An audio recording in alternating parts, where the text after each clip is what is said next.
Like, I don't know. The words that he uses are amazing. Like, he's like, I feel like I failed myself, that kind of thing. And then he I says, won't fail again. Yeah, and then he says, like, to drink and to dream or to create and complete. And that was a big, like, right there, and they kind of cut away on that line right there. And that's such an inspiring line. And man, oh man, you're just like, fuck. Okay. You're just like, you're right. I'll put this beer down. And I'm going to go get that tattooed on me. Yeah. But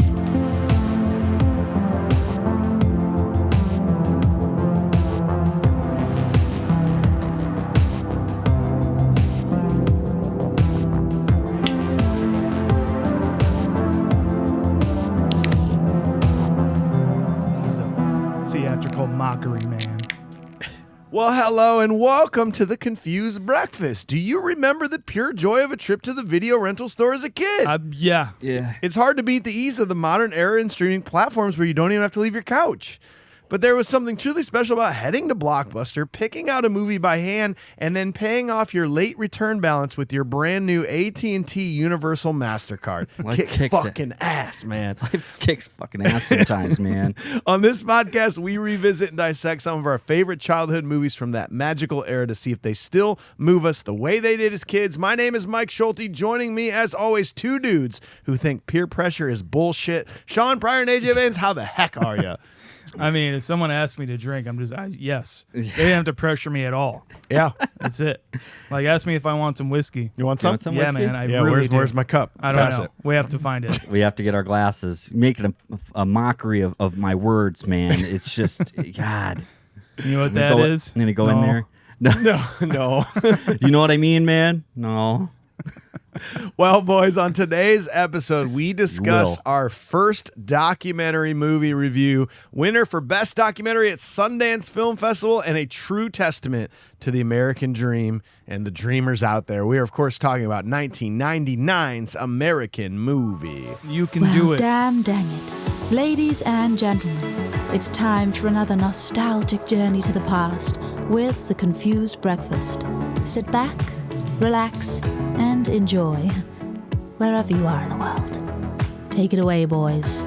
So this is one of those things where I think this might be the least known movie potentially that we've done. You think so? Okay. Potentially. Yeah. And so I'm pointing it out to you out there that if you haven't taken the time to watch this, stop right now. Yeah. Because it is streaming for free if you have a Prime membership right now. I believe it's Prime. It's either Prime or Peacock. Prime. Just go do it. Like, this is going to be so much better. Your life's going to be better after you see this movie, and then this podcast is going to be better after. Try not to feel inspired after you watch this movie. Do your best. I'm saying. Do your best. But if you have seen this movie and you are new to this podcast, we're going to be reviewing it scene by scene with a modern eye. But in order to do that properly, we got to discuss it with pure nostalgia. This was Sean's direct choice. Yeah. So we're going to go to Sean first. What do you got to say about this one nostalgically? I got to say is that every time I was in the video rental store as a kid, I remember seeing the cover of this movie all of the time, and I had no idea what it was. It was just, but I remember seeing it every single time, and then getting into film and everything like that, I started to watch Ty West movies, which he just got a new one out right now, Maxine. But then I started watching interviews with him, and he is a huge fan of this movie. He was on Amoeba's YouTube channel, the What's in My Bag thing. He picked this one as one of them. He's got a Trailers from Hell, Joe Dante's YouTube channel, just talking about this movie, and the way he spoke about it, and the way he says it inspired him, just made me have to watch it. And so I watched it and completely fell in love and could see everything that he saw in it. I'm going to give this a absolute 10. 10. AJ, what about you? Have you ever seen this before? I have seen this before. Let's get it out of the way, though, because I saw this because of Sean. Hey, cool. I think that's just the important thing to know. I watched it. I can't remember if you let me borrow it or if you told me or if we watched it together. I'm not sure. Okay. I feel like you let me borrow it, and then I probably didn't give it back for like 3 years, you know? Yeah, I mean, honestly, this is the kind of movie where if I lend it out to someone, I'm just like, have it. See, yeah. and then I'll buy it again. Maybe that's what set the bad precedence for me. It's like, I can just have this right. No. I remember watching it and you describing it to me, and so I went into it with a bit of a preface, right, from your brain. That being said, I watched it and I felt exactly what you felt, and you described to me at one point. There are these movies that exist that inspire you to make movies or make you feel like you can make a movie, that you can do this too. Or you can at least try to. And you can at least try to. And this is certainly in that ballpark, right? It's certainly that type of a movie. It is inspiring. I think the reason that it became so coveted, I guess, and well reviewed. Coveted. Sorry. Thank you. It's because it is just so raw. You know, it's such a raw movie and experience of what they are doing and going through. I loved it, and I will give this movie nostalgically. I'll just give it a straight up 9. Nice. Straight up 9. Yeah. For me, I saw this pretty early. I saw this in the early 2000s. A friend got it to me in college, and I very much enjoyed it. However, I'm pretty sure this is like one of the first documentaries I think I've ever seen at this point. So I wasn't quite sold on the idea of it yet. Of the, like, as you know, I've come to just absolutely love documentaries, but this one was like, oh, cool. But anyway, like, let's put Fight Club back in, kind of a thing, you know? Yeah. I did very much love it though, and I didn't know how important it would become to me later on with more watches, but pure nostalgic first watch, plain old 7. Nice. Like good, but whatever. It's a movie. So that takes us nostalgically to an 8.67. Friends, that is going to slide into the 13th spot of any movie we've done nostalgically. That's going to be right below The Rock and Honey, I Shrunk the Kids, just above Just Friends and Shaun of the Dead is how we feel about that. Nostalgically. Okay. But as you know, it's gone. Like, we're not even going to talk. We're not even going to say the word nostalgic at all for the rest of this episode. Never. If we do, then you have to take a drink. Yep. Yeah. Well, that's not pure pressure at all. No, it's not. Sean, you're going to start us off. We got to learn all the important details in the movie so we can talk about this with the modern day eye. What do you got, bro? Produced by Chris Smith and Sarah Price. Music by Mike Shank. Cinematography by Chris Smith. Edited by Barry Polterman and June Diaz or Hoon Diaz. Directed by Chris Smith. Cast: Mark Borchardt, Tom Schimmels, Monica Borchardt, Alex Borchardt, Chris Borchardt, Ken Keane, Bill Borchardt, and Mike Shank. While filmmaker Chris Smith was editing his films in the college of his hometown, Milwaukee, he would notice another person also coming in and editing his own films. That's so cool. The two would get to talking and wax philosophically about film and the difficulties of that whole process. That person Chris was talking to was Mark Borchardt. Noticing Mark's eccentric personality and passion for filmmaking, Smith knew he had his next subject for a documentary. Initially, the duo of Borchardt and Smith was going to chronicle Borchardt's journey to the Toronto Film Festival, where Smith would film Borchardt trying to raise money for an elusive, amazing film he had. Borchardt, along with his parents, would go and talk loudly next to important-looking people about Mark's amazing movie, and specifically his mother would act as an onlooker wowed by Mark's pitch. Oh. Just like guerrilla marketing this just thing. Like, I wouldn't put it past him at all. That makes total sense. This would eventually turn into Smith going back to Wisconsin with Mark to document his journey of finally getting Northwestern made. Sarah Price would come in and help Smith out with sound and additional filming. Smith would recall that in order to make a great documentary, you need to be filming everything at all times, so there was truly very little breaks when filming American Movie. Chris Smith would only break or sleep when Mark slept or was writing copy for his film Coven. Man. American Movie was released in January 1999 and made $1.2 million at the box office and has gone on to be a cult hit and inspire filmmakers and dreamers everywhere, including Taika Waititi, Mark Duplass, and Edgar Wright, just to name a few.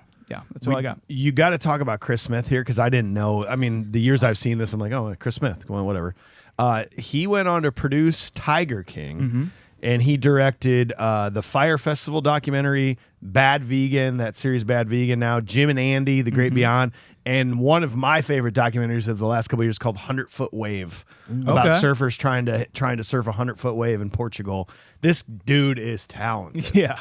Oh, yeah. My God. And this pretty much launched his career. Yeah, he would say in interviews and stuff that making a documentary is like I think they started filming this in 1996, 97. Yeah. And didn't come out until 99 because they were probably editing for like 2 or 3 years. And he'd say, he's like, after I get done with the documentary, I'm just like, I can't do this anymore because it just completely takes over your life. You have no personal life whatsoever. But obviously, and then he's like, doing it. He's like, actually, I'm really good at it, so maybe I should keep going. Well, nobody else is doing it. Oh man, I'm drained. Anyways, 3 days later. Anyway, let's do I heard a another story about this guy that lives with tigers. Yeah. What? I have to go. Well, thanks, Sean. Next, we got to go to AJ. He does the research for us, gives us ratings and reviews from critics and fans alike. What do you got? I'm telling you, man. Look, every time I've got my hands like this, I've seen it every single time. This means that I've got the tomato meter. Gross. 94% certified. You see these scarecrows, man? It's like gross. 94 ties it in the 19th spot of any movie we've done, tied with Speed, Saving Private Ryan, Fargo, and Die Hard. Wow. Per the critics. There you go. 90%. If you're still here and have not watched this movie, go watch the movie. You just got to go watch it. It's okay if you do push pauses. We'll let you do it this time. Push pause. Go watch, and then come on back. Yeah, okay, come on back there. Just come on back. 7.8 on IMDb. A little bit more grounded. Yep, tied in the 28th spot with Breakfast Club, Goonies, Sandlot, Tombstone, Ghostbusters, per the fans. All right. Well, that's fine. Yep. Edward Guthman over at San Francisco Chronicle gave this a 100 out of 100, a full out of a full.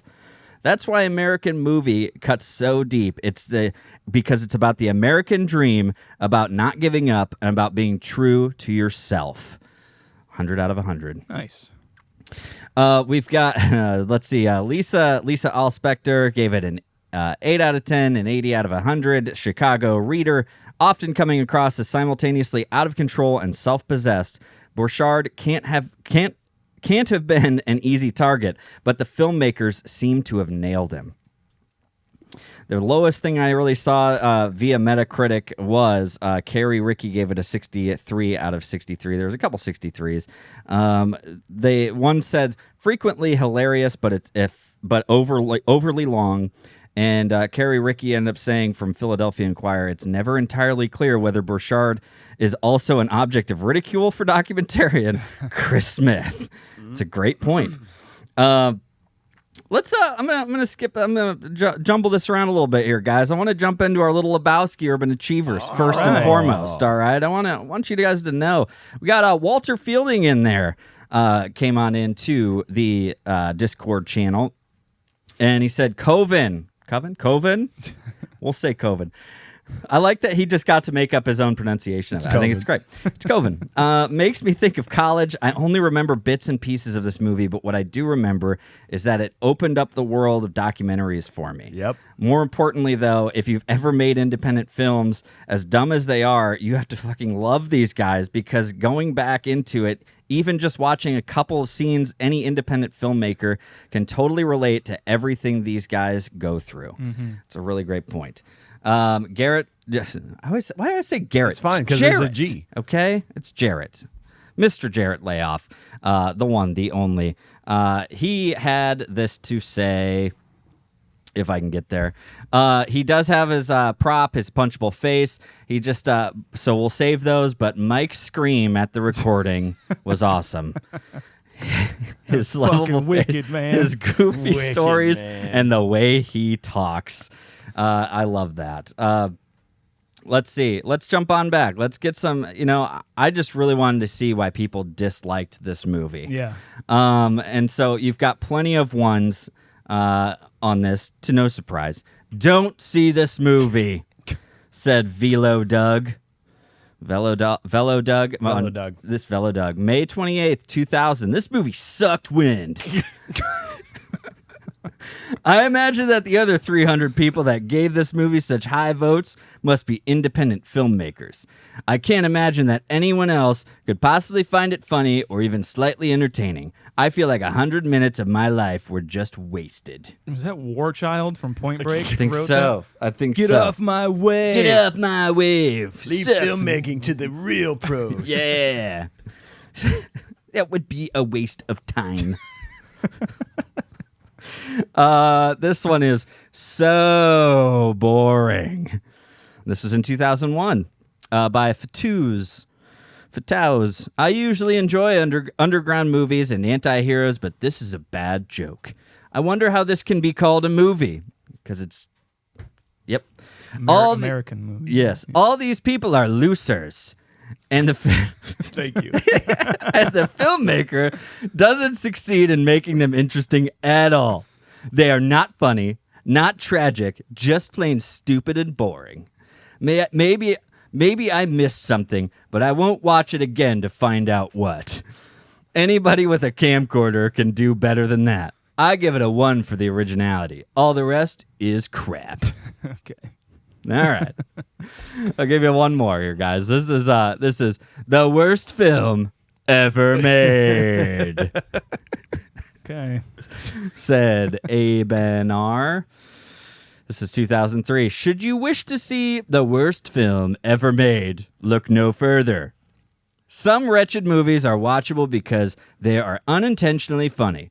Alas, American movie has no wit at all. No unintentional humor, just obscenities thought by its director to be laughable.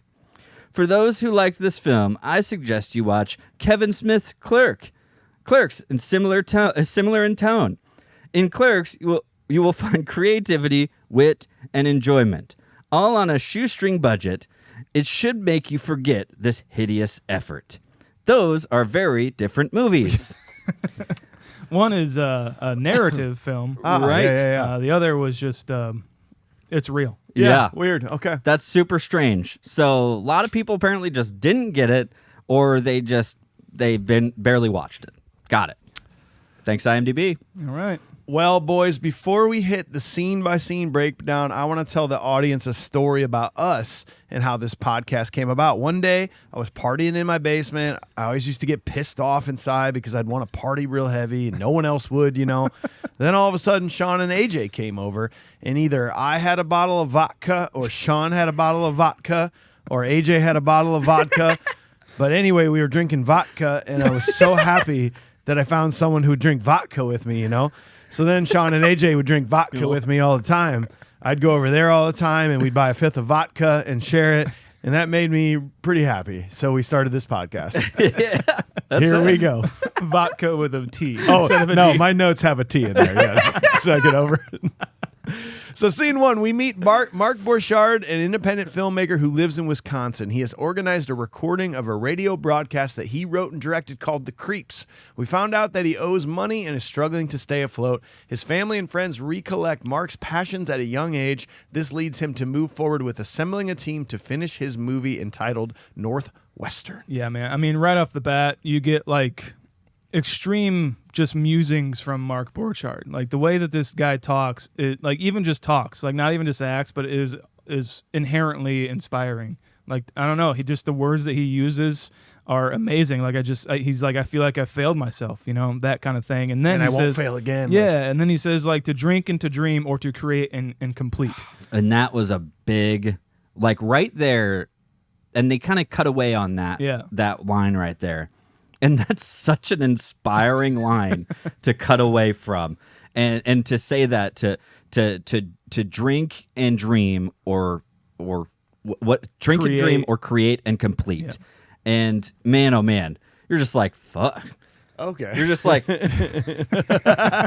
you're right. I'll put this beer down, and I'm gonna go get that tattooed on me. Yeah, but this is the beauty of this movie is that like Mark knows it. And he can speak the words and he can say what needs to be said, but he can't live it though. Like even just this radio show is so important because he puts in all this work to make this radio show, and he stresses himself out. But then when it gets time to actually doing it, he fucks it up. Yeah. Because he's like, nah, I was just in the back, I was smoking dope and drinking, and I realized I wasn't even directing them. It's this idea that you're always waiting for the perfect thing to come along to where you can actually care about it. And I think there's such a like a fine line between that we can all adapt in our own lives. Anybody out there that's done a podcast or that started a band, like, you have to go all the way if you want it to be what you want it to be. Yeah. Otherwise, it just needs to be fun. Like, it needs to be him smoking dope, being like, this is awesome. Like, we're doing a radio show. But he's caught in the middle. He can't go all the way, but he wants it to be super professional and to make a career out of it. It's just so interesting how he's that way the whole movie. You know? The feeling pervades throughout the whole thing, too, where it just feels like, he's in Milwaukee, which isn't like, he's like outside of Milwaukee a little bit, but it's not a small town by any means, but that feeling pervades throughout, where it's just like I am too big for this town and I can't get out because of the town. Where there's a part of that that's true, but that's mostly an excuse. You know what I mean? Because I sometimes feel like that. We were in Cedar Rapids, Iowa. It's like, well, if I was anywhere else, I would be making films every day. No, I can make a film right now. Yes. I could go do whatever. It's on you, but also, like, your life, he's got 3 kids, he's in between women. That one of them's the mother of his kids and everything. I don't know that it's, the drink, like his quote is like, to drink or dream or to create and complete, just resonates throughout the whole thing, because he just keeps falling in back into that, but also shows like, I've got, I got till 6 o'clock to make these, to make 56 shots or whatever. And we're going to do it, man. We're going to do it, And he does. He does, and then he goes full speed on that as like more professional than a modern day movie maker. Like, holy shit, he got that done, and then he just like stops. Yeah. When it comes time for the final execution, sometimes like that's what I just love. And he lives in his parents' house, right? Yes. Okay, just want to clarify that. It's one of those things. I think this, like, just the 2 cents, I guess, of the idea that everybody has the vision in their head, and everyone can have a vision, and you can put this all together, and you've worked it all out in your head. And oftentimes there's always some sort of a downfall. You can't quite communicate it to a team that you want to be with you. You always get to that point of go time, and today is the day, and something falls short. It's always this battle for him that he just kind of perfectly portrays, that, like you say, anyone can really relate to when you've been trying to create something and do something. And just it's to watch him kind of battle the excuses that you're talking about, Sean, that make it so frickin' honest and almost brutally honest. Yeah. Like, it's hard. If you're a creative person, it's hard not to watch this and then look back at it yourself. Well, it's so important, because either he knows this, that he's doing this, or he doesn't, but he touches on it, where, like, if he were to go full bore on the creeps and give it everything he got, to where he wasn't smoking dope and drinking, he was directing them, if that fails, then like, that's a crushing blow. Oh, yeah. Because he can blame it on the fact that he didn't follow through, man. That's and a like, really good point. Man, if I would have directed him, like, this shit would have been huge. Right. And he kind of takes that approach with everything he does. He never actually wants to take that final step because he's scared of what might happen. Sure. And we can all relate true. to that, Oh, yeah. dude. You're so afraid of that, and I think that's, again, it's a creative mind that tends to have a lot of irons in the fire. Mm-hmm. So if you do get kind of bogged down with one, you can bounce to the next one, and you can kind of focus on that, rather than just saying, no, I have to be in on this Creeps or Northwestern or Covent or whatever it is. And that, I think, is the big thing that we see eventually, of like, I have to do Covent. Mm-hmm. If you're going to fail, you have to fail on your own terms. Yeah. But like you're saying, is that if you put terms on yourself where it's just like, I'm not going to allow myself to do that next step because I've been drinking and smoking, like, that may be his like coping mechanism. Coping mechanism, I think is how they say. Yeah, opposite. But that may be it, where it's just like, well, it's because I was smoking and drinking, and it's because of the town I live in is because I was smoking and drinking, and that's why I'm not making that next step, and that's why this is failing. Right? It's not me. Can we talk about Mark himself? Do you believe this is Mark? Because like a lot of times when anyone gets on camera and knows they're like, we know that people are listening to our voices now. Step it up a little bit. So you step it up a little bit. Do you think he's doing that, or do you think this is truly who this guy is? I think there's certain instances where there is that, where he knows that Chris Smith and what's her name?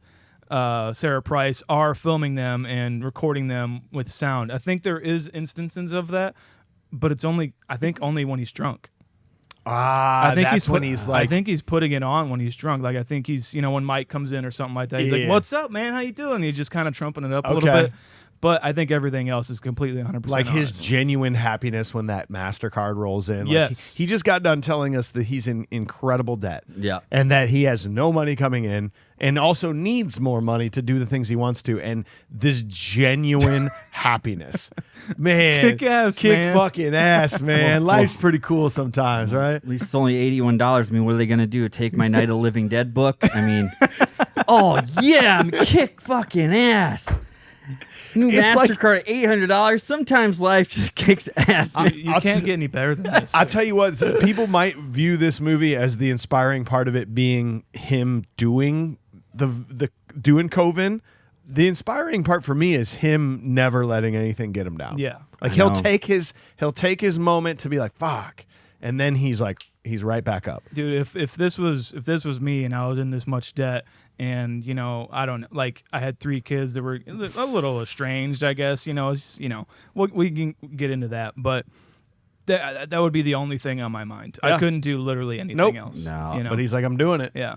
I love when he is. This is what makes me think he really is being who he is. When he goes to the haunted house location, he's talking about, you got to have the haunted house here. And he's instead of being the interviewing subject, he's like having a conversation with Chris Smith. Yeah. He's talking as if like, you know what I'm talking about? Yeah. Like, and Chris is kind of just like, yeah, like, can you just talk as if you're the only person here, kind of a thing? And he's I just love it, man. And I like that I never figured out how this came about. It makes total sense. It makes now, complete sense now that they totally knew each other before this. Yeah. Well, there's the moments when he is, and I believe it's in that production point of. We see him through this Northwestern production meeting team stuff, and as they kind of dwindle, these. And the first time, it's like there's a lot of people in the room, and like he's like, I got to get all these pages out so I can get them out there, man, so we can do like communication to these guys. And I got guys out in the front who are putting up scarecrows, and it doesn't even really have anything to do with it. But idle hands is the devil's work. Keep the team working. Got to keep the team working, and it's just like. Jesus, like he's just a mile a minute for himself when he is in it. You know what I mean? It's crazy. And just going to one of his locations, I think he's in the junkyard. He's like, I just come out here and write, and I have to write. This is the only thing I come out here to do. The airport. He goes to the airport. Okay. Yeah. It's the only thing I have to do, and I isolate myself. Yes, Chris Smith is there filming him, So there is that kind of like disconnection with that, but I do believe that he does that. Oh, 100%. I really do, and I think that's like through Ty West, to be honest, like he quotes Stephen King. He's like, you don't know when inspiration is going to find you. You got to let it know where you're going to be, and so you have to be behind the typewriter or I got to be there, notebook or whatever. That's when it's going to hit you because you got to show up for it. Right. And I've loved that ever since. And that's the epitome of what Mark is doing, yeah. I think. There's a lot of that goes around the world. I can't remember who it was, but it's the absolute epitome of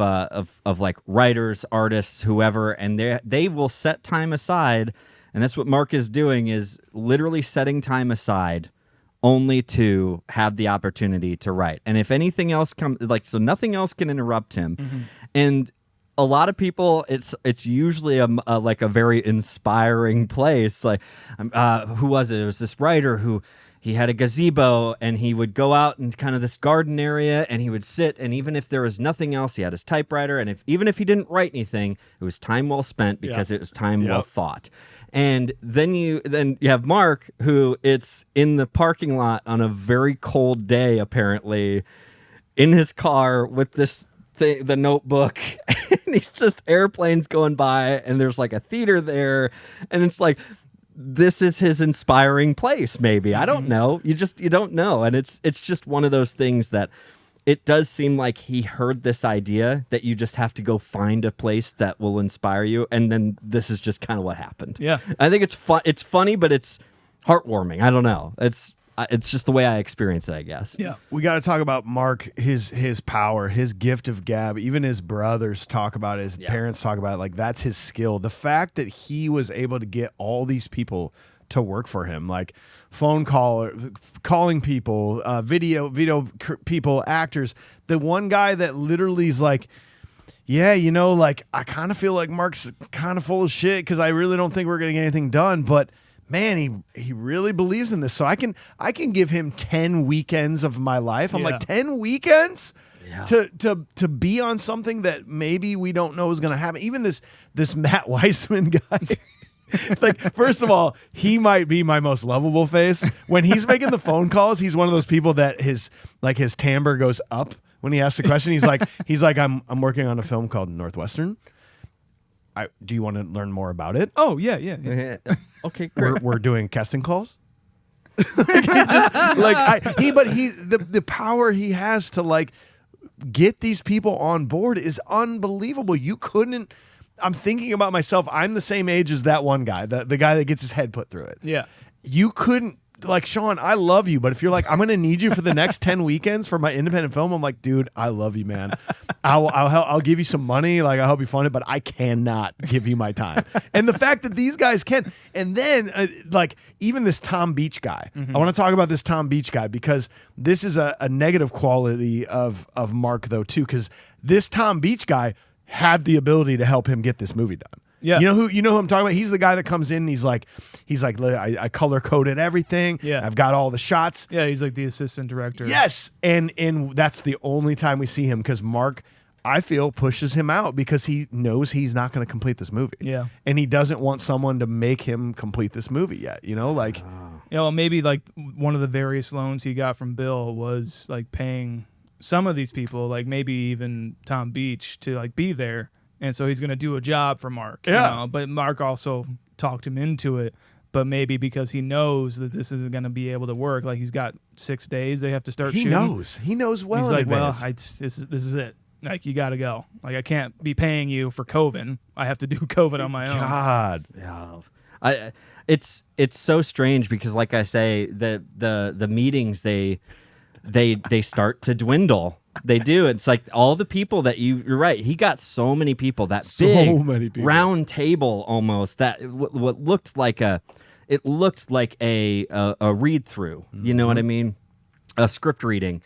And he's doing it's inspiring. And that part's kind of like an act to me a little bit because he has to explain what he's doing. He is. And right before that, somebody goes, so I want to ask you, like, how about funding? Do you have funding? He goes, picture yourself in a junkyard, man. Like, he doesn't even answer. He's like, you're going to be under a gray umbrella of memories. And the guy's like, I just want to know if you're going to have funds for this movie. Like, I get it. I know it's going to look cool, dude. And then it goes to like a talking head of him. It's like, problem is I don't think Mark really has any money, and it's like oh man.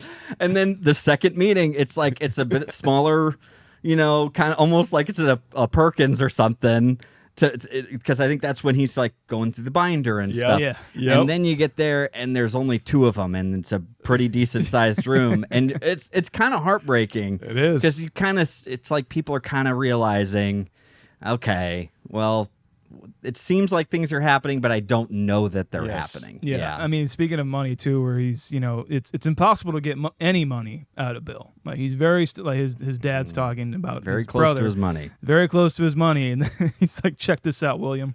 Gives the headshot of the hot woman. She wants to be in your movie, man. That's how he gets it. Oh wow! Wow! And again, his brother is just like, that's just always been his It's always been his gift. He's always been able to talk to people and be able to convince you and be able to, talk through it. And his other brother's talking about, I think that's why he went into the military for a stint of time to kind of get himself together. But I don't know what really worked. And then Chris Smith's like, well, that's very interesting. What is your main talent? Oh, I go to Hooters every day. That's why I have this shirt. Yeah.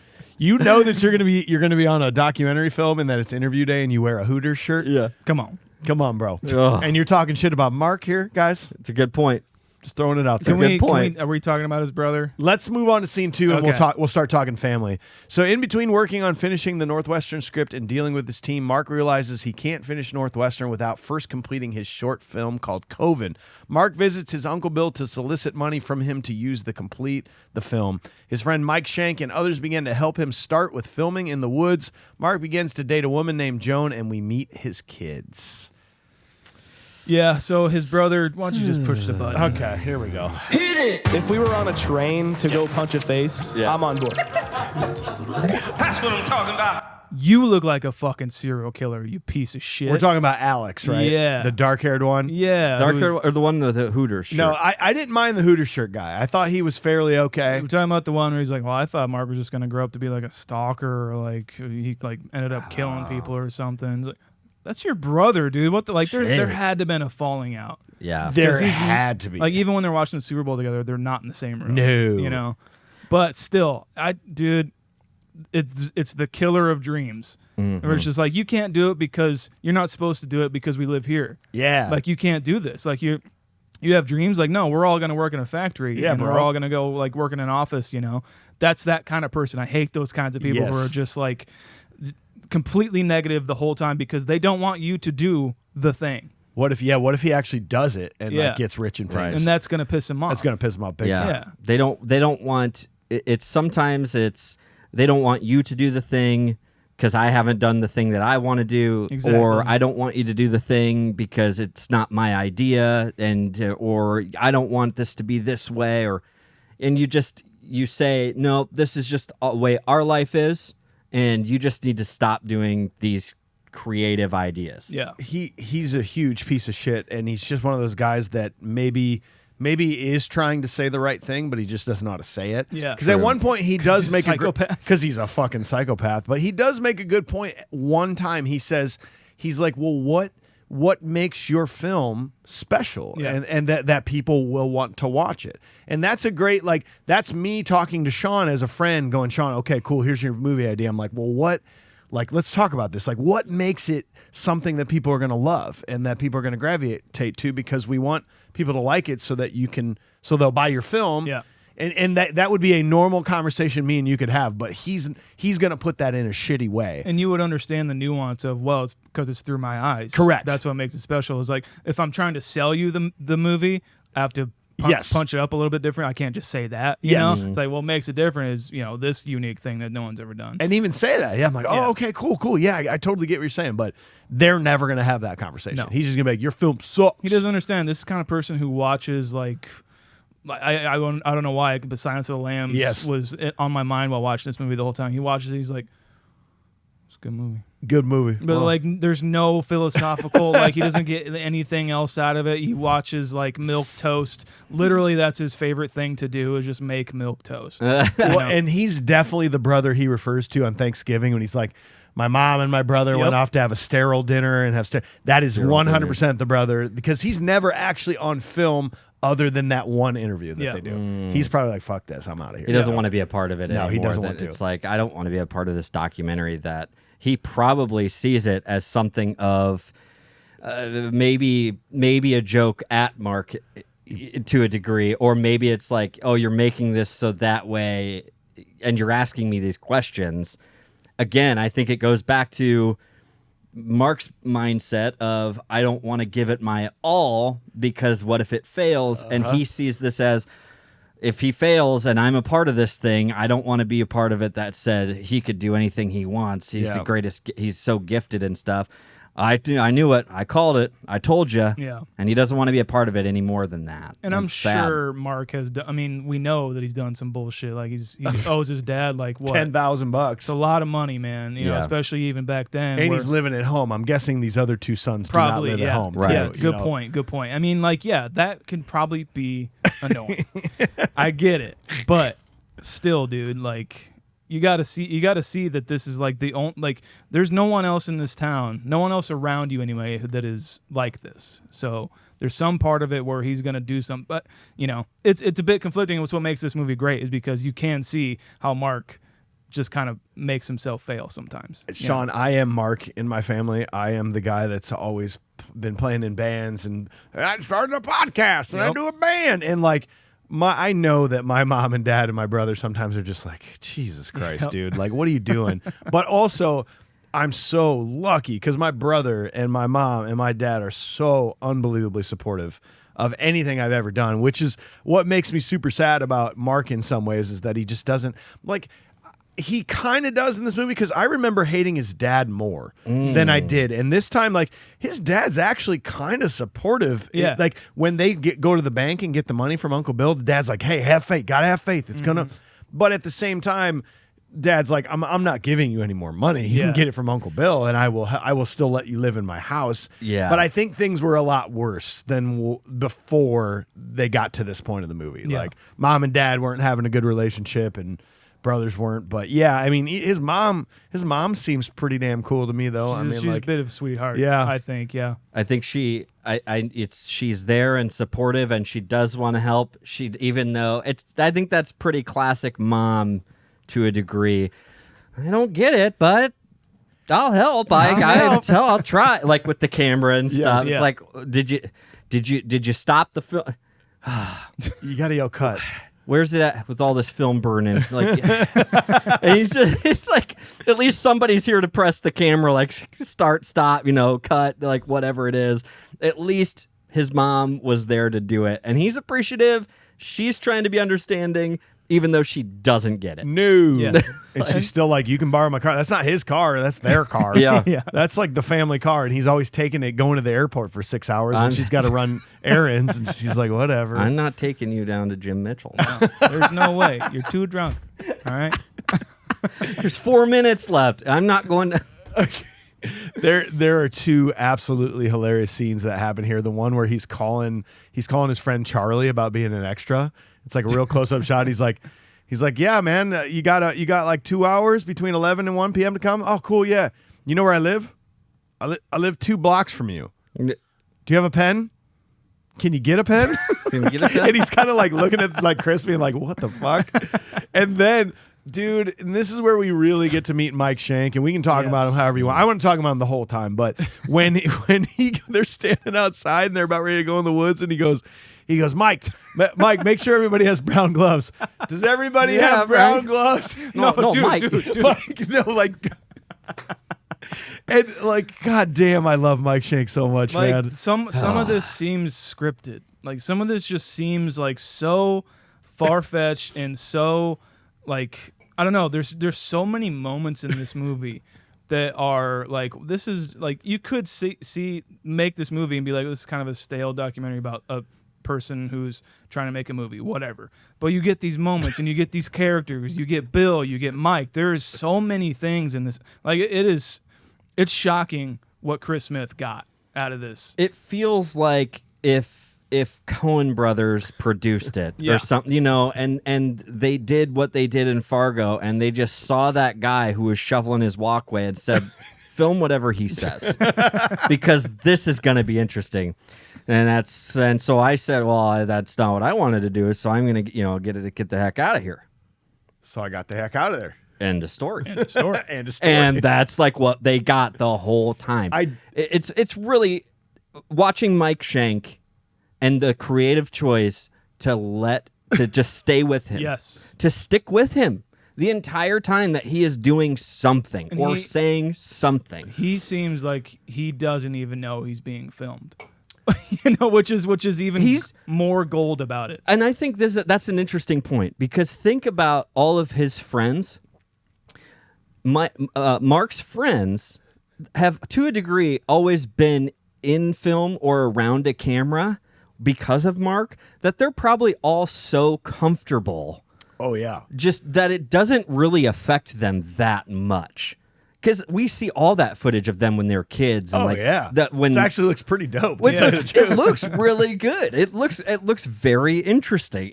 And the time when Mike is talking about vodka and like all that stuff, and they're showing the footage in the movie that they shot.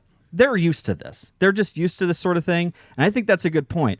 It's very much like Mike's not even bothered by the fact that he might be on camera or that he's not yucking it up. Nobody really is, it seems like, except for Mark. Yeah.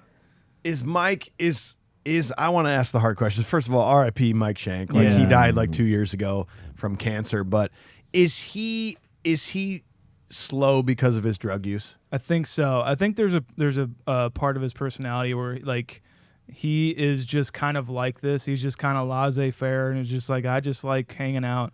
I just like being friends with Mark and doing some cool stuff. I really think that is absolutely genuine, and that's another reason why I love this movie, where it's just like he is such a good friend of Mark. Oh, he's the best friend. The whole time, you know? And yeah, but I mean, obviously, yes, I do think that his drug experiences definitely had an effect on his brain, for sure. And he's maybe the most stoic person I've ever seen in the history. Like, he doesn't move. Yeah. He just stands still and talks. And you're like, oh, man. Like, he's just so... Yeah, like you just said, he's not doing that. He's just I'm like... just here. I learned guitar, and I do like Black Sabbath a lot, and Led Zeppelin's pretty good. You know, that's it. You know, and I did count the you-knows. You know how many times they say you know in this movie? Please. 70. 70 you-knows, and the word man is said specifically by Mark 151 times. That makes a lot of sense. Oh yeah, that makes a lot of sense, man. But even like talking about him and Mark and Mike, where they're out doing the scarecrow thing. You see the scarecrows, Mike? You see them? They're going to be on like this killer slant. It's going to be like, I mean, do you get it? No. No. But then you watch Coven, and that's exactly what's happening in the movie. He even makes, did you notice that? He goes, check it out, the scarecrow's going to be there. And then when you actually see Coven, the literal exact noise happens. Like, he knew exactly what he wanted it to sound like. He knows what he wants. He knows what he's going to get, and that's what's going to be like, that's hard to do. Have you seen Coven, obviously? Yes. It's not great, but it's fun. I'll tell you what, though, from what I have seen, that dude's got an eye, though. Like, the shots, the way they look, some of those shots are just like, wow. Yeah. Like, he knows exactly what he's doing. And it may be because it is just on film and 16 millimeter black and white. Like, negative. It looks great, you know, but I do agree with you. Like, this dude has a vision, and he's telling Mike what he wants it to look like, and then you see it translated onto actual Coven, and, like, wow. And that's what it's like. You got to give him credit, man. You do. It's a vision born out of all of his experience with having the camera around, having his friends around, being able to like look back on the things that he's already done, and that's the vision. We'll get to it later. There's the radio interview that happens, and he was asking kind of the guy's asking really what you were saying earlier. It's like, what makes this movie? Why? What makes it special? And the guy's literally asking, what makes this like the Mark Borchardt like vision, like experience? What makes it? What gives it that vibe? And Mark's just going off the walls. But it's, again, he can't describe it. At least he's got the point, though, that he can see it and then he can do it to a degree. Yes. But he can't really explain it that well. There are multiple brains involved in this kind of stuff. Like, I've been in bands all my life. I've been in original projects where it was more about the doing it, the act of doing it.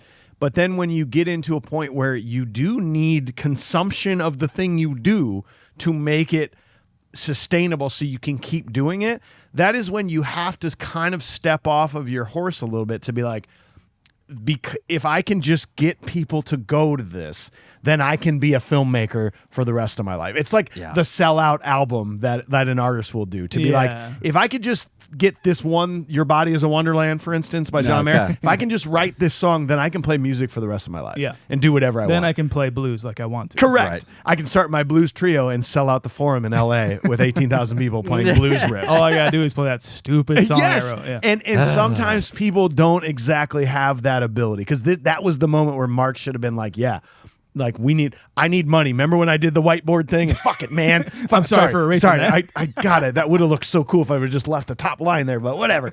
Like he needs to sell this shit, so he needs to make it consumable by as many people as possible. Right. But that is why I fucking love this movie, though, because he's like, it wouldn't have made an interesting movie if he would have done what I'm telling you about. Yeah. Another Mike moment where they are out in the woods. Like he's just trying to get that low angle shot of all the hooded figures and everything. And Mike's just like, hey, Jeff or whatever. Jeff, can you put that Coke on the tarp or on the tent, because I don't want it to get cold and I do want to drink it later. Thanks. He just likes his Coke. He just his Coca-Cola. And he just likes hanging out and helping Mark. I fucking love this guy. Yep. I'll tell you what, Mike Shank is my favorite character, but Uncle Bill, I think, is the reason why this movie is what it is. It's the heart of it. It is the heart of this movie. And what's so interesting about Bill is Bill comes across as old, feeble, and slow, but I think Bill's sharp as a tack, and I think Bill 1,000,000% knows that this is a complete waste of time. And he even says multiple sales to whom? Yeah. He's like, the buying audience, Bill. Who's the buying audience? Oh, it's that meme of the yes, exactly. He just roasts the hell out of him. He really is. About the whole time he is. I like that you do get some background of Bill from his dad. Yeah. And he really does say, I mean, Bill used to be, he is a very smart man. It's not that he used to be. He's a very smart man. Yes. Who's a scholar. He is very, very sharp, very, very with it. And he's just aged. But that's the thing. Bill knows this is a complete and utter waste, yet Bill supports him. Yep. Yeah. Bill is choosing to say, you know what, dude, you're literally the only person in the family that comes by and hangs out with me.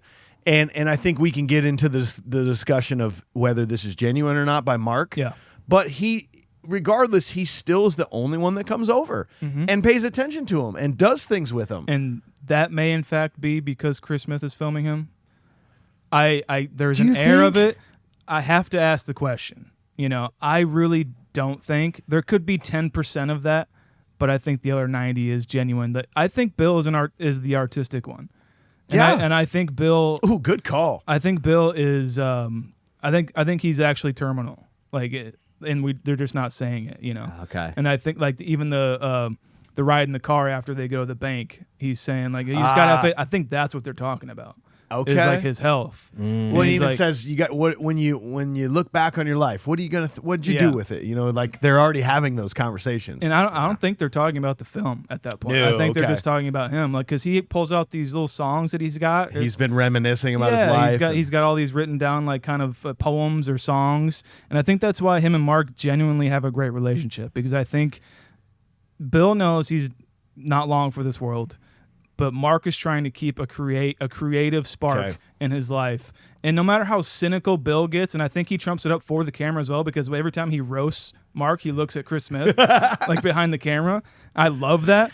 But I really He's always looking at Chris. Really think that he is the artistic one. And since Bill can relate a little bit. Since Bill is dying, he's like, we got to keep this alive at least, because all these other people are fucking vampires. Look at fucking Alex. Yeah. Alex is a piece of shit. That's what I got out of it. I think that's a really great revelation kind of about this, because, everything you really see about Bill, I mean, he certainly does seem like a more artistic. His dad over there refers to him as more of a scholar or whatnot.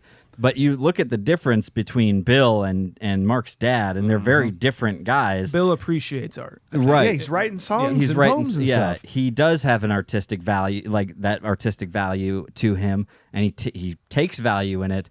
And you're probably right. He sees that Mark is the one who also has an artistic spark to this in this life. And as much as he doesn't want to maybe even admit it, he's like, well, Doesn't. I guess I just. What else? I mean, What else am I going to do with this money? What are we gonna do? I mean, will we give it to Alex? Fucking Jamie bought a Hooters. He doesn't need any more money. Listen to this creative talent though. Like this is the kind of poetry that I want to read. This is Bill's poetry. He says, "So goodbye, dear. Hope you're in heaven where you belong. I was wondering, do they smoke and have cigarettes in heaven? I don't think so. I still love you. I'll visit your grave every day. Well, not every day, but I'll visit it sometime if I ever find it. I'll find it. Don't tell me where it is." Man. That is poetry right there. Hey, man. Yeah. So goodbye. Bye. Bye. All right, let's go to scene 3. So Mark goes to visit Uncle Bill to discuss the movie further. After that, shooting continues at Mark's house with all other actors. This includes an intense scene in the kitchen. We also learn more about Mike Shank's backstory and his sobriety. Uncle Bill comes over for Thanksgiving dinner. Did you catch that the kids said Mark took him to see Apocalypse Now in the theater? Oh, yeah. I just want to throw that out there. Yeah. He always said, the horror, the horror.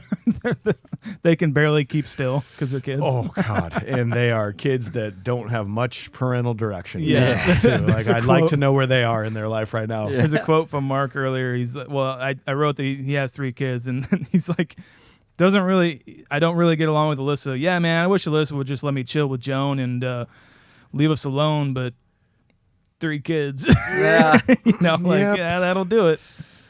Yeah, you're locked in there, Mark. Sorry, Mark. But do you feel that on this rewatch I finally caught on to this a little bit? Like Mark does want Alyssa back. I don't know. He says really? He kind of says something along the lines of, well, she wants me back, but and then when he has that fight with Joan for a minute there, when Joan kind of left him, did he imply that Alyssa came over and they? No, I think he's fighting with Alyssa. I took it as like, well, I this was later on. All of a sudden, he's like, yeah, Joan left me, and Alyssa came over, and I took that as like Alyssa came over, and they fucking got it on. Oh, they did, which is why Joan found out about it and then left him. I see. Maybe I don't know. Not a huge plot point, but I just wanted to bring that up. Yeah, Mark's a catch, dude. He's hot. Mark's that sick flow, dude. He's got sick. Mark's flow. a Milwaukee catch. All right.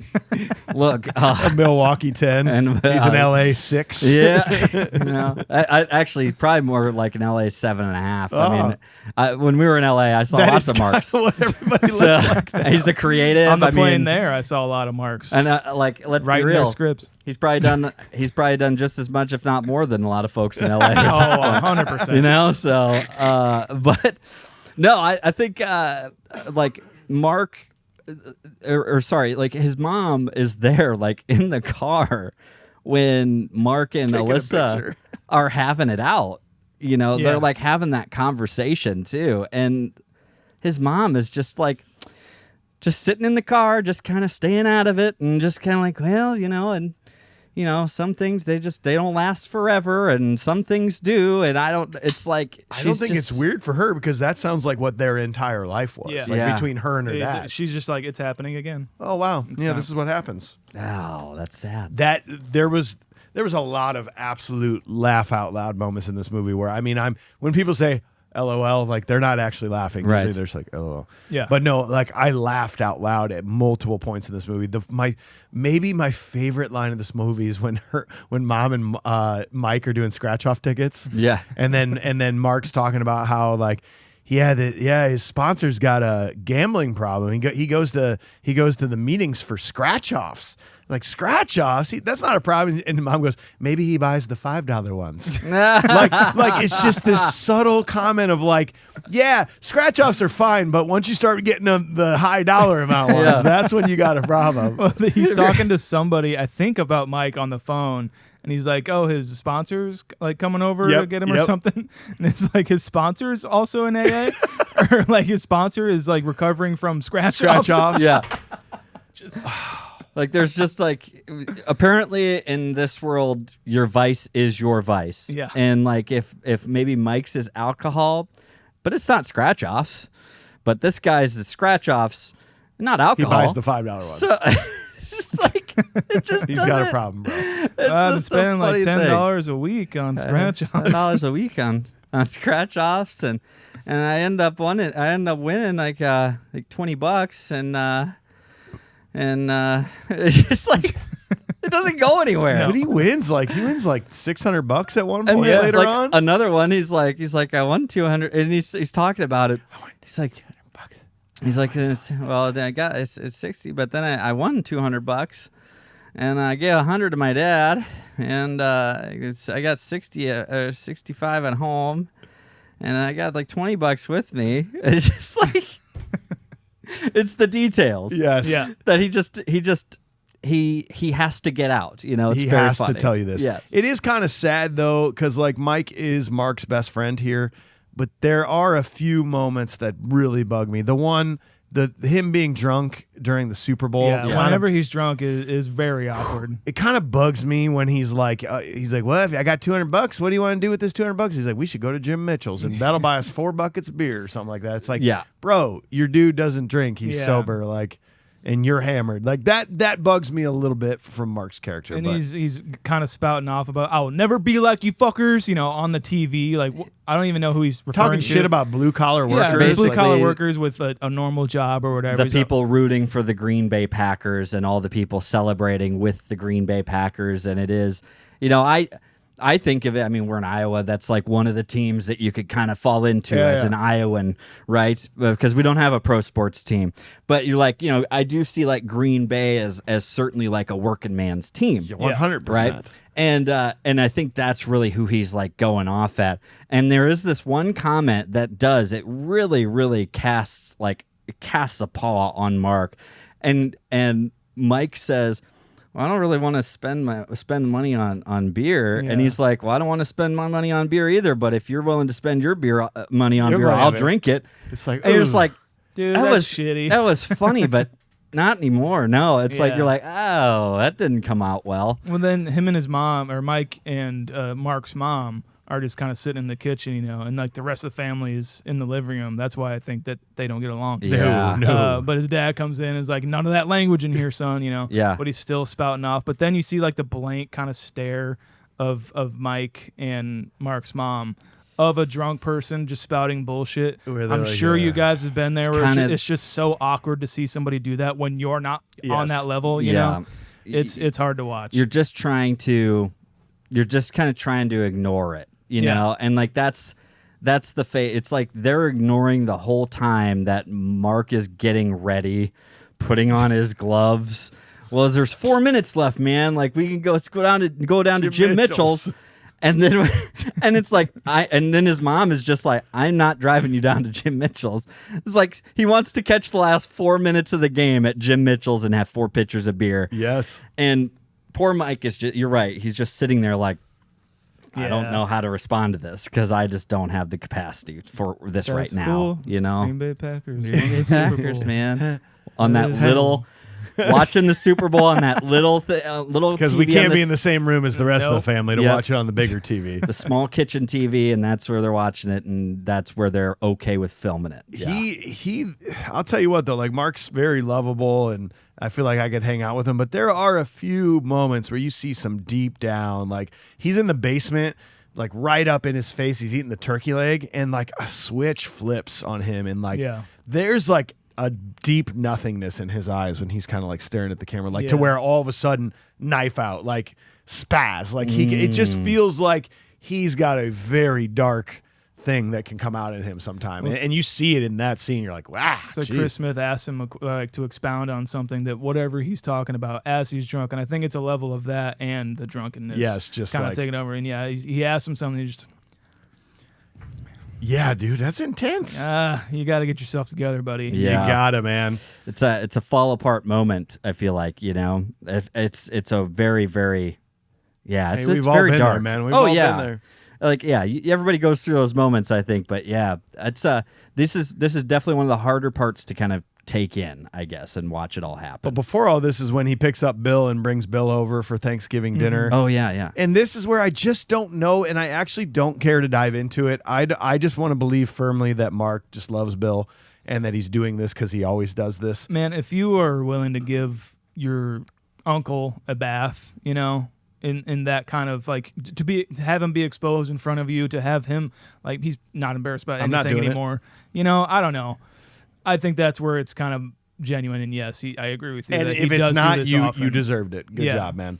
But then when Bill's like, man, that's a wicked ass toenail, man. That's a wicked ass toenail, man. We should show that. We should take a science photo of that. Science photo? Yeah, we'll put it in science class. Science class? Science class? God, fucking Bill, I love him so much. He's like, yeah, that does sound good. I want a peppermint schnapps. Peppermint schnapps.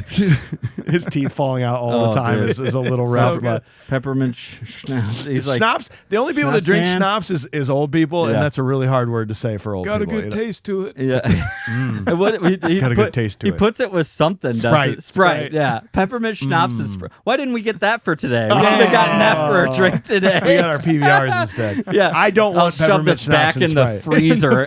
Basically, it looks empty when he shoves it back in there. That is a 90s thing. Like, I can tell you that a lot of my relatives throw the idea is that you're going to drink it so fast that it's never going to be frozen, but it'll get it as cold as possible as fast. Like, a lot of my relatives throw those in the freezer. And you got to think he was probably the only one drinking them. Ooh. Oh yeah, a 12-pack. I think so. I mean, and I like, but you know what? At least he's being kind of respectful. He's leaving it in the 12-pack, so that way if they do explode, that'll catch most of it, right? So that's nice of him. So let's do scene 4. So leading up to Christmas, Mark has his mom help him with a few shots at home. He has a bad fight with Joan and then completes the last shot of Coven and works on completing some ADR work and editing to get the film finished. He also spends time at the cemetery for his job. Uncle Bill has paid a visit to re-record some of his dialogue for the movie. Can I just say something real fast? I just know that it's a part of this scene, but I have to get it out of my brain. The fact that it's not even the fact that he does bring flowers like from the cemetery, but the fact that they're like a golden poinsettia. Like, it's like a flower plant. It's not even like really a flower in my mind. You know, poinsettias for like holiday stuff. Someone bought that and put it on a grave. Put it somewhere. Yes, he took it. And he kind of danced around. He's like, I know what you're thinking. I didn't take this. Technically, well, it fell over, it blew away, so now it wasn't on the grave, and I don't know what grave it was on, so I just Joni is like, is she being willfully ignorant? It's like, oh, they sell flowers at the cemetery? Yeah. Like, what? No, Come on. and he's trying to like do like talk with a woman thing when they know they might be pissed at you kind of thing. Yeah. Where he's like, no, I didn't take it from the cemetery. I didn't take it from a grave. They don't have graves there. Well, technically they do on the lawn, but a lot of them are tombs. I didn't take it. They're yours. They're my flowers to you. It's like Shaun of the Dead when he brings the flowers to Lizzie. It says, to a great mum. Oh, see, I thought it was funny because, you know, like, they're for your mom, talking about how yeah. This is where I just this family dynamic, I just don't even know what to say sometimes. Like, first of all, they're about ready to put the dude's head through that's their kitchen. That's his parents' kitchen. So like they're just dad like has to sneak under a camera just to get out. Then they're in the other room while the old guy's going, and they're just sitting in the other room going, God fucking damn it. It's so awesome, dude. It is. It's just so No, yeah, I know what you mean. Oh my God, it's so great. For the movie, it's just like, I love this movie so much. But the way that it's shot is like they're showing them do that, and then it cuts to the family having to be quiet. Yeah. They all have to be quiet in the next room. My favorite thing is that they just anticipated that this cupboard was just going to break. Yeah. Well, that's on Ken Keane, bro. What does Ken Keane know about shit? He don't know shit about shit. And so they get this, probably what ended up being a final shot was of like them going into the thing and it not breaking, right? But then they're like, oh yeah, and then it's them sawing the door. That's like the actual kitchen door. The actual kitchen cabinet door, like they're just like sawing it so it's ready to break. And that's this weird family dynamic dedication. He's just been like, doing this his whole life, I guess. I guess we'll just deal with it, and I'll just get another cabinet door, or maybe we'll just leave it open. I don't know. When I was reading the script, I was reading the scene, and the first time we did this, mm-hmm. I was hoping we got it, and I was hoping that we didn't have to reshoot it, but here we are. and he's outside smoking. He's like, I usually allow Mark. I give him like a certain time where I gotta be out of here, and it's past. Oh yeah, it's well past. Oh yeah, but still, like even then, this is why this movie's so great, is because you're just like, yeah, a head will just go through a cabinet. No. Doesn't do that. You're gonna have to like score it like Ken does, or of all the movie magic of all the experience in the movies, and this is something Mark doesn't realize. Yeah, and it's problem solving, and that's what making movies is. Like nothing ever works. Like we say all the time, you put a camera on something, it all goes wrong all of the time, and those lettuce moments are the only ones that don't. And the shots that again his mom is helping him with. And the conversation between the two of them, and he knows what he needs to do. He really needs somebody who can like explain it. Like, well, he just needs somebody in this moment to like run the camera and keep the shot steady or something, or press record and press stop or whatever. And it's film. It's film. It's not digital. And this conversation of just. It's like, well, you're not really in the frame, and like it's like he knows the nuances, but she's thinking, well, this looks terrible. Well, this isn't what you want. You followed me? Why'd you follow me? What did you? You're out of the frame. You went out of frame. It's like I know I went out of frame. That's the point. I'm gonna cut it together. It's gonna look great. You just tell me what it looks like now that we've been burning all this film, and you can see the blankets on it. And I like the conversation earlier in the film where he's down in the basement. He's like, "Yeah, I got like 8 hours to shoot these 52 shots or whatever." And he's like, "Yeah, I found some killer blankets that are really gonna quiet that fucker down." He's like, "So anyway, yeah." And he earlier in the day brought all the beer in the house into the basement and hid it so that no one else could have it. Yeah. So he was the only one that could have a beer because he deserves it. He's the director. Oh yeah. That's Ooh, here's a prop. I had a few good props on this one, but this scene, every time I see one of these, I'm like, give me that can of Surge. It's about time I drank a Surge again in my life. When Mike Shank hands a Surge to fucking Bill, new soda from Coca-Cola. It's called Surge. Man, it took me back, dude. It took me so back, dude. This is like. I had my first Surge in like 1997. They showed up at my high school. They showed up at my high school and they were like, "Here, drink it." And like from 97 to probably 2003, that was the only soda in my house. Oh God, yeah. So when I saw it, I was like, yes. It is really fucking good. Didn't they start remaking it? I might have to try one. I think you can maybe look on Amazon. They can send you it. All right, cool. Yeah. Surge, hey, sponsor us. Yeah.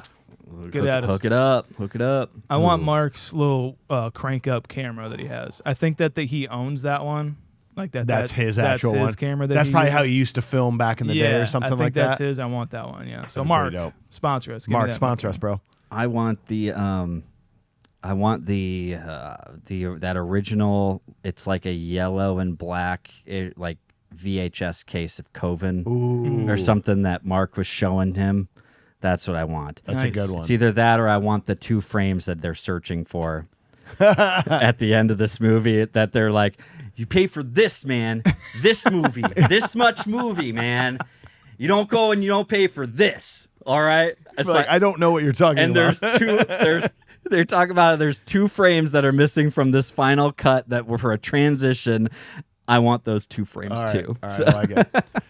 In this scene, man, when they go back to Uncle Bill for this additional dialogue, I mean, like, you can't. This is one of the best scenes. Sean, you just can't. You can't write this stuff out.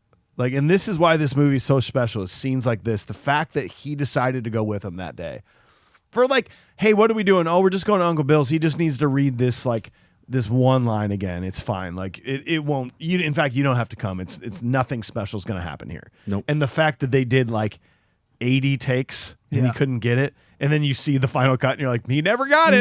No. Well, he never got it, did he? And like the one time that we see a decent take, and he's like, all right, that was perfect, Bill, but I think it was too hot. Just like, damn it, like, Mark, what are you doing? And he's getting frustrated. Mike's in the background. He's like, Mike, are you keeping count? He's like, you're on 7. This is 7. You're 7. And but he's also laughing. Mike, and he is, Mike's loving this. That shot of him it's Mark, and he's got like the shotgun mic thing. Mike is behind him, and he's kind of smoking, and he's just like, and Bill is basically berating him. He's like, "Well, you got to believe what you're saying, Bill. You got to believe it, man." I do. Well, I don't believe what I'm saying. I don't believe in any of this. I don't believe in you at all. And then Mark is just somehow, he's just like, all right, Bill, just told him like, I don't believe in anything of what you're doing, wasting my money. One more take, okay? We'll do it one more time, man. He gets up to like 30-something. I'm not doing this anymore. All right. Well, I'll see what we got to work with. And all right. It's not like it's his choice He still. just got done running a mile. It's his choice still that I'll see what I have to work with. No, I hope you got something. That's all you got, That's it. Because that was a good one, Bill, but your teeth are clacking, man. You got your teeth are clacking. It's all right. It's okay. Come on, man. We got to have some fluidity in there, man. I want to go back a little bit to filmmaking nowadays is just so easy. God, You can do it Sean. on your fucking phone.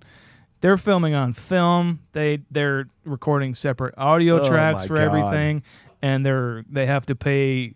I'm sure they have to get studio time at the university to go edit.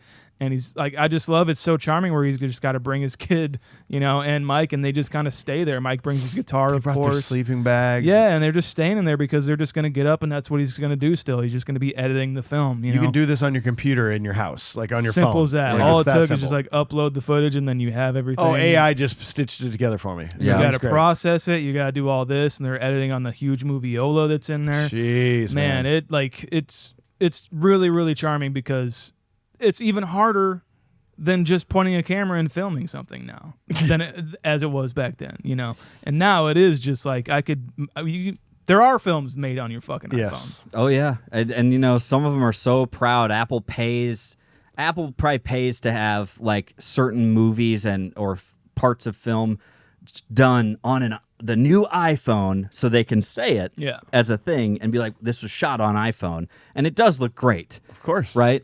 Because that's just what it is now. And watching them do this, and I think it does finally show that final piece of dedication that he really had to have this whole time to complete a project, no matter what it was. He's going to go in to the university. They're going overnight. He's got his kids with him. He's not letting anything stop him at this point. And I do think about it. If you're a kid and you're going and doing this, I feel like I would probably think it's pretty cool. Oh, yeah. I'd be pretty jazzed to For be like, about an this, hour. This Yeah. kind of like lock-in idea, and like maybe they ordered in some pizza or something, and you're like, "Oh, cool!" And then like you're right for an hour, and then you're like, "Well, can we Wow. like? I thought we were gonna like play a game or something. Nope. This is it." And right before they're like, it cuts to them in the editing bay. It is that scene where he's like, I don't believe in nothing what you're doing, And it's a little heartbreaking to hear him say that, but he's just dying cynical, Yeah. Yeah. That's just what Bill is, and we've talked about it, but Mark just kind of runs over it. But then, like, if you did feel like a little sad about him saying that, you get Mike's hospital story right after this. And Yes. it's so fucking awesome. It is. Again, Oh man! Now I can't drop those last 2 hits of acid that I was going to And, drop in the hospital. and then it turns out, and I woke up, and it turns out that it was they were dipped in PCP, and so and they told me, and then she ended up going and flushing them down the toilet, and I remember being sad because I was like, oh, well, now I can't have those last 2 drops of acid, man, and that's I got lots of stories like that. I can keep you up. I'll keep you up tonight with my stories. And then the next shot of that is just him standing outside.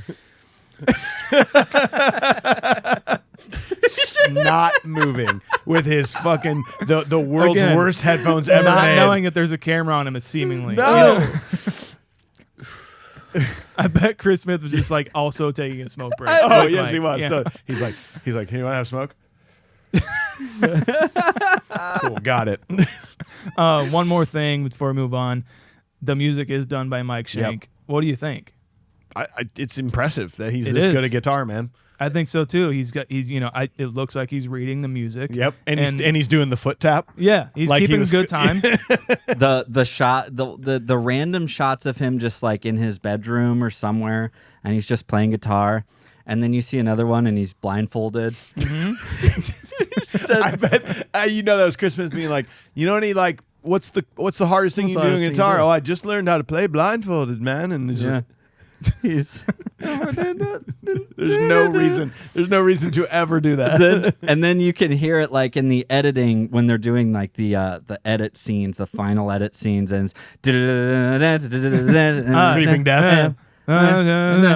Like Shank, you can hear him saying like this, but then all I could think of was like, I really want to hear that in like electric guitar. Yes. It's like, somebody please like take that, transpose it, and then make like a 45-second like metal version, like heavy metal version. Please and thank you. You got it. Thanks, man. Well, final scene, the family celebrates the Green Bay Packers winning the Super Bowl, followed by a final bit of ADR editing and promotional material sorting out. Mark's friend Ken Keene gets out of prison and helps them complete the film for its release in a local theater. It's a success locally. Uncle Bill dies and leaves Mark with some money to complete Northwestern. We haven't talked about Ken Keene here. What do you think of Kenny? He's a bad influence. Cut. Where are we going? We're going to go pick Kenny up from prison. I like that they don't even because Ken was a free man less than a year ago. Yeah. And now we're picking him up from prison. Like, what the fuck happened? What happened to Ken Keene? My guess is it had something to do with women, because at one point earlier in the show, did you see that just creepy scene? Yeah. He walks up to that girl who shows up on site and he goes, looking good. Oh, she's just like, thanks. She goes, thanks. Like, I actually kind of like him a little bit better, paying a little more attention to this. He used to just creep me the fuck out. The hair and they all have that drug induced laugh, like, huh. Yes. Like they all just have like, you did too much drugs here, dudes. He's got he looks like an extra, or like you're gonna play guy who got arrested number 3 in the police station in Lethal Weapon 2. Yes. Just That's sitting on Ken the bench, Keene. waiting to get right. whatever. And he's got a half bit of dialogue like, come on, man, like we got it, like that's Ken Keene. Yeah. And it's the little ponytail for me, that kind of thing. But there is a point though where it's kind of there's some endearing qualities to him, because he is there.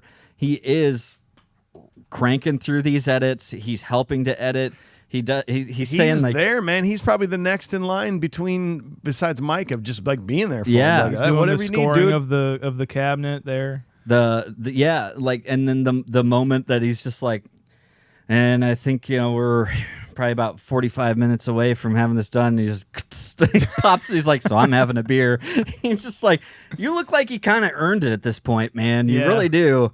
And like I said, I don't mind Ken Keene. I just think that these final moments of watching them really pull it together, it's another nice moment. And these are the last flyers, man. Like I don't know what happened to these flyers.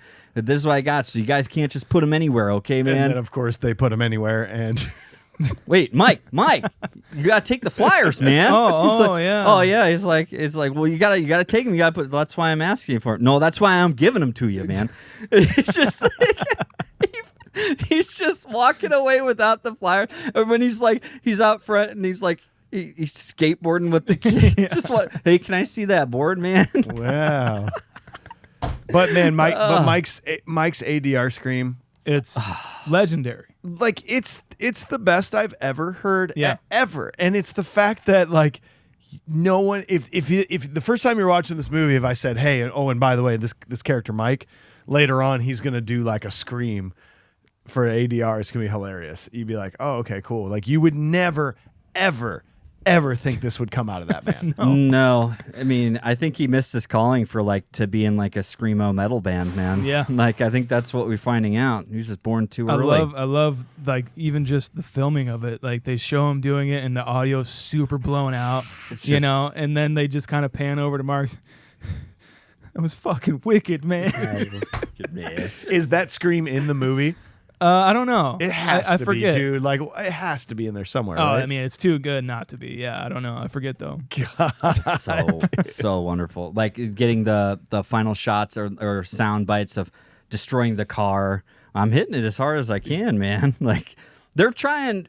Again, it's just these little. I love these glimpses of these last details that they have to get. Yep. And again, it really does come back to Mark and Mike really trying to make this work. Yep. You know, Mike trying to help Mark make this work. You know, The editing at this point is really, really good. I think was just it like makes you feel like it's building up. It's quick. And it is building. Yeah, it's quick cuts. It's building up, and then you finally do get to the premiere. You know, And it looks like it's a total success. Like a lot of people there, Yeah. like lying around the corner. That line like, is pretty huge. amazing. They did their job, and it's just the only thing that makes me sad. And you might have some stuff to talk about there. Is that it really made me sad this time around when he goes back and visits Bill, and then how Bill passed away. Like I knew Bill passed away, but the fact that I never looked it up before, like you feel like it's a happy moment. Bill left him $50,000 to complete Northwestern. And Mark has never completed Northwestern. yeah, And that's really where like I get a little frustrated with this. Yeah. Because he was talking about like borrowing $3,000 to like get COVID done. Like $50,000, dude. That now your dreams come true. And that's really where I don't think Mark ever really wants to make this thing he's been talking about. Because once he does, if it's not a success, then it was all for nothing. Yeah. In his brain, you know, like I mean, like we it bums me out. kind of said in the beginning, he's like, I think he's just perpetually just going to be holding himself back, Yeah. unfortunately. You know, like you can only dream so hard. And when you do put everything into it, sometimes maybe it doesn't work. Like sometimes. A lot of times it doesn't work. Yeah. dude. I mean, like maybe even COVID was just like a kind of a wake up call for him where he's just like, man, I don't know if I am cut out for this, actually, you know. There's it's like if he was left this money to complete Northwestern, these moments of like watching Bill just kind of that was last moment on the steps, and he's I love it. One more song. Yep. Yeah, he's just kind of saying these phrases, you know, he's just saying things, and there's something almost that endearing, but I can't, it seems profound. It does feel very profound. And then you kind of see that cut away, and he left him $50,000 to complete Northwestern, and you think, wow, he's really going to go and do it. And at this point, he completed Coven. He had a good response. By all means, This documentary helped enormously. Oh, Sure. with stuff like COVID. Yeah, and I think that it, by all accounts, is a success. And so it's like now he's probably got it in his mind that he's got to go bigger and better and crazier and Right. wilder with Northwestern. And I feel like he would probably think he could blow through $50,000 and nothing. It's like, man, that's, you know, really it's just a drop in the bucket, man. Like I feel like I could hear him saying something like that after all of this. And now he's going to do that. It's like, I feel like he could, like you say, he could talk himself out of it, or like that's even not enough to get it done. Yeah. Yeah. Yeah, I mean, like, we saying all that, this is ultimately extremely hard. Filmmaking is so hard to do. It's not easy whatsoever. And even back then, where you're shooting on film and you're editing on a moviola, and you got to do the sound pretty much the same way. And like you're saying, the little bit of frame got cut, and it's like, well, the whole thing's fucked now, but we got to make it work. You just make it work. You plow through and you do it. He did it. Mm-hmm.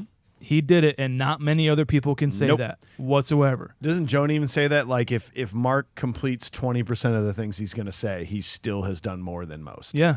Because we can all talk about it. Oh yeah. The fact that we're coming up on 4 years of doing this podcast is like, that puts us in like the 1 percentile of like people that have ever decided to do something like this. Mm-hmm. You know, it's like, it's really fucking hard to do art and to create things and then ultimately put yourself on the line. This is all Mark's. Yeah. And if it fails, it's because of Mark. It's because of Mark. Yeah. And that's scary. Artistic brain people just don't realize that. Or non-artistic brain people don't realize that. That's the catch of it. That's the reverse of it is you have to put it all and the biggest fear is sometimes it's not failure, it's actually success.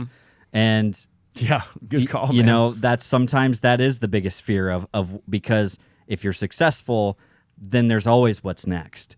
If you're successful, then what's it going to demand of you after that? You know, what is your success going to demand of you?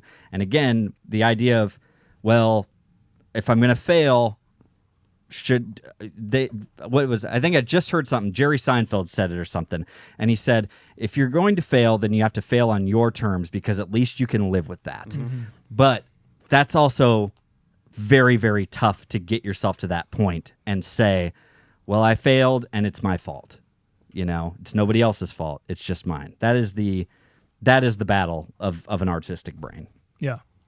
Well, boys, we have dissected American movie with a modern eye. Time to give it a modern day rating. Sean, we're going to start with you, man. You gave it a flat out 10 nostalgically. How do you feel about it now? Yeah, I think that this movie is absolutely required viewing for any dreamer out there, any creative, no matter what. This just happens to be about filmmaking, and it speaks to me in so many ways. It is extremely inspiring. It is, on top of being inspiring and like kind of a required viewing for dreamers, as I said, it's just flat out fucking entertaining all the way through. There's no way around it. There are parts in this movie where I am shocked that it's not scripted and this is just real people being themselves. It's so fucking entertaining. The heart and soul of it being Bill, a lot of the comedic parts being Mike, but I also just enjoy Mike as a person, watching him do whatever and playing guitar and being passionate about that. Mark as a person is just extremely eccentric and so much fun to watch. I think this movie is put together masterfully. I think that even just including Mike Shank's guitar as the score is just, yes, it's fucking perfect. This is a perfect movie. It's a 10.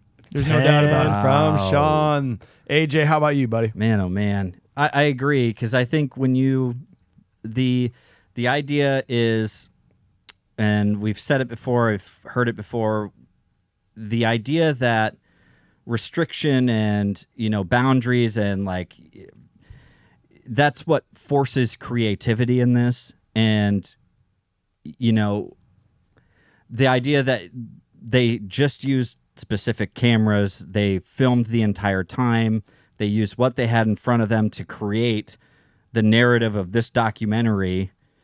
And then, like you said, Sean, they even just went the extra little length to not necessarily make like they don't have like a big music budget. They used just, hey, Mike, we want to use your guitar. Just our room microphone, probably. And that's just how we want it to be. That all just adds to this aesthetic that you can't fake. You can't fake. I truly believe. I don't think you can fake something like that. It's incredibly honest filmmaking from my perspective, and it is, man. It's an inspiring experience to watch somebody go through it like this at the turn of like a technological boom, right? Yeah. Literally right around the corner is being able to film and make movies on your phone. Yeah. And so I think it's kind of one of those like final installments of like of an era. A bygone, yeah. Yeah. And so I really do like it. I really do appreciate it. I can watch this movie just about any time as long as I can focus on it. And there's not other things like drawing me away. But otherwise, just, yes, let's put this on. And so that being said, I will go ahead and give this movie, I'm going to give it, I'm going to stay where I'm at, and I'm going to give it a 9. Nice. Niner. So this probably being one of the first documentaries I ever watched set me down a path of loving documentaries. And I'm realizing now, going back on this, what documentaries have become today, the ones that I watch. We talked about it on a What Are We Watching recently. Like, there are all these like Netflix 3-part series. Oh my God, the family lost their daughter to a TikTok cult and they can't get their daughter back. And then it turns out it's like literally, oh no, just the family sucks and the daughter's just doing what she wants. And like, it's like everything today is clickbaity. And this is the opposite of clickbait. This is just like, it's about a filmmaker in Wisconsin. Put a camera on him. I'll just fucking go watch it, I guess. And it's just like, God, it's so good. It's definitely the best documentary that I've ever watched. I think it's the #1 documentary. I struggle a little bit to compare it, though, to movies. Sure. This is the first time we've done a documentary, so it's just like, oh, God, is this better than Dazed and Confused? You're like, I don't know. So I'm still... Please understand, this is my 11th rated movie now. This is 8.79 for me. Nice. So we are at a 9.26. Ooh, that's not which bad. Pops this movie into a direct tie in the 6th spot with The Breakfast Club. Wow. Whoa. Not as good as Saving Private Ryan and Goodfellas, but better than Back to the Future, Terminator 2, and The Goonies. And I know, and there might be some people out there because I understand the documentary thing, but an asterisk next to it, maybe. It's more, how does this make you feel? And this movie is just perfection. It is. I freaking love it. And we didn't really talk about it much, but and just quickly, but like there are people who think that it's like Chris Smith is just exploiting Mark Borchardt and his family in this. Any documentary you have, there's going to be an element of exploitation. You're putting a subject on camera. Like Tiger King is exploitation to a fucking T. You know? Completely. No, I think that it's a documentary, and I think that it's it's just putting a camera in front of someone and telling their real life story, and that's it. And trying to let it be as honest as possible. Yes. Yeah. Well, we hope you enjoyed the episode. Thanks for being here. Tune in next week. A movie we've been talking about since day one, Wet, Hot American Summer. It's happening. Followed by Necessary Roughness. That is a pick from, I believe that's a Bud Larson pick from Bud executive Larson. producer. And if you're new to the podcast, go back this time last year. Summer of 70s began and was rolling, and we're talking Rocky, boys. Ooh. Oh. That was a very good episode, my friends. Oh, my gosh. Speaking of Rocky, if you haven't heard the amazing fan theory from Mr. Paul Scheer when he joined us for our brunch episode, make sure you check that out. Check out, I guess thanks for checking out the show with us. Check out American Movie. That's what I was going to say. If you haven't, for any odd reason, you made it this far into the show. But then continue to check us out on social media. Check us out on Apple Podcasts and Spotify, where you're leaving us that 5-star review, where you're writing a review for us. And check us out on YouTube. Check us out on YouTube. We got all the camera angles coming at you from there, and there. Check it out. Go to our website. You can see the merch that we have. You can put some shirts on you. You can buy them and then put them on you. So get some koozies, get some hats. We'll be getting some more stuff on there soon. I know I've said that a lot, but we are this time, I promise. No, I swear. Go to that same damn website and see the ratings of the movies that we have covered. You can see now the American Movie has made it into the top 10. You can see our individual ratings as well as the show ratings overall. And thank you guys that came out to the Chicago show. It was a blast. We had such a good time talking about Rookie of the Year with you and talking to you afterwards. Really means the world to us that you listen, and you're just super fucking cool people. So thank you. And we are produced by Upload Media Group in Cedar Rapids. We got Brian on the controls. Thanks, Brian. Learn more at uploadmediagroup.com. And we are on the Cloud 10 iHeart Podcast Network. Learn more at cloud10.fm and drink some vodka. Drink some vodka. Vodka. Cheers. Goodbye. That was wicked, man. That was